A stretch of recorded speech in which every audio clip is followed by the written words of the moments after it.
Bueno, mi reflexión será sobre el primer tema, de cómo se construye la historia desde abajo, basando un poco en las ideas de la primera lectura de Jim Sharp. Y bueno, en esta lectura, al principio se plantea que la historia se ha contemplado tradicionalmente como un relato de los hechos de las grandes personalidades. Es decir, se podría decir que la historia nace como una disciplina en donde se narran acontecimientos épicos de únicamente los ganadores, invisibilizando o borrando de la historia a diferentes actores que también juegan un papel fundamental, sin embargo no se les da el mismo crédito o el mismo reflector que sí se le da a las grandes personalidades o a los grandes líderes o a los ganadores, como ya comenté. Bueno, también en la lectura se plantea la idea o la intención de rescatar experiencias pasadas, de rescatar información de distintas fuentes que quedan en el olvido y también o testimonios de aquellos personajes que han sido borrados y borradas, como ya mencioné, de la historia universal. Eh, Esto contribuye a contrarrestar la idea anterior, sin embargo también en la lectura se manifiestan distintas dificultades que esto presenta. Por ejemplo, bueno, en el estudio de Thompson se puede ver que entre más atrás vayamos investigando en la historia, más atrás se vaya recopilando información, va a ser más difícil todavía conseguir este tipo de fuentes que generalmente son testimonios o anécdotas o experiencias de personas que a lo mejor no aparecen en los libros de historia, pero sí estuvieron en diferentes escenarios históricos mundiales. Entonces, se muestra una dificultad conforme se va retrocediendo, porque el conseguir este tipo de fuentes se va complicando. Otra es que, bueno, el, el contradecir o el contrarrestar la historia como todos la conocemos, o la historia tradicional, la historia escolar, la historia cotidiana, que también voy a hablar un poco de eso más adelante, sugiere también a veces ciertas confrontaciones que pues desacreditan una de estas fuentes que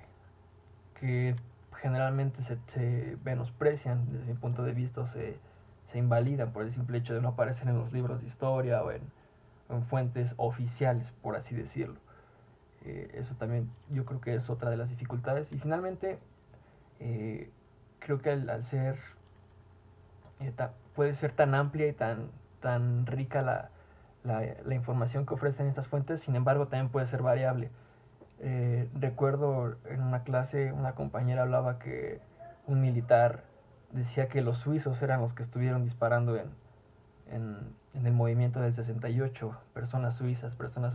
con rasgos europeos, y se creían que eran suizos. Entonces eso a lo mejor para muchas personas puede sonar falso, puede sonar raro, puede sonar extraño, y eso también, sin embargo, creo que si más de una persona que estuvo en el movimiento vuelve a contar la misma historia o similar, creo que se le puede ir dando credibilidad. Sin embargo, es complicado, por lo mismo que el ir retrocediendo se va dificultando encontrar más tipos de estas fuentes, ¿no? Bueno, también hablando de la historia de nuestro país, creo que una característica del siglo XX, sobre todo, y creo que todavía hasta la actualidad del siglo XXI, se busca que la historia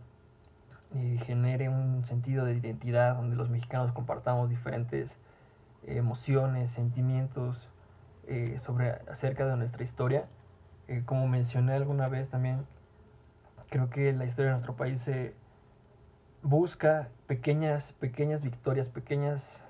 hazañas, como que se van transformando en mitos, como el de los niños héroes, como Juan Escutia, diferentes hazañas del Pípila, mitos que nos permiten sentirnos victoriosos o ganadores por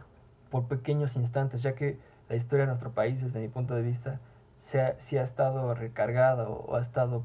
nos hemos sentido pisoteados, ¿no? durante tanto tiempo, que necesitamos de este tipo de victorias. Y entonces aquí es donde entra también a veces la confrontación que mencionábamos sobre la historia escolar y la cotidiana, que se complementan entre sí, y la historia académica, que critica a estas dos, ¿no? Entonces yo creo que es importante retomar y darle como conclusión, creo que es importante retomar y visibilizar este tipo de fuentes que no se les da, yo creo, la atención merecida o se es borrado de la historia, comenzar a tomar en cuenta también fuentes como estas, que yo mencionaba, testimonios, anécdotas de personas comunes y corrientes como podemos ser nosotros, y restarle importancia o valor también a la de los ganadores o a la de las grandes personalidades que también en muchas ocasiones se ha visto que manejan la historia o cuentan la historia a su conveniencia, a sus propios intereses, ¿no? Entonces, esa sería mi conclusión acerca de este tema, darle más valor